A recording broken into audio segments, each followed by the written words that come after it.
ভর্তা নাম শুনলেই জিভে জল চলে আসে। আমরা কে না ভর্তা খেতে পছন্দ করি?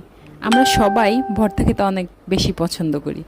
তো আজকে দুপুরে আমার ঘুম থেকে উঠতেই অনেক লেট হয়ে গেছে, কারণ আমার পরীক্ষা শেষ হয়েছে, তো তাই আমি আজকে অনেক দেরিতে ঘুম থেকে উঠছি। তাই আমি এখন বেশি কিছু রান্না করিনি। তাই দুপুরে আমি ভাতের সাথে ডিম আর আলু এরকম সেদ্ধ দিয়ে দিছি। তারপর একটু পেঁয়াজ আর মরিচ ভেজে নিছি। তারপর নেওয়ার পর এই যে আমি আমার ভর্তাগুলো এখন মাখিয়ে নিচ্ছি। দেখতে যে কি লোভনীয় লাগতেছে!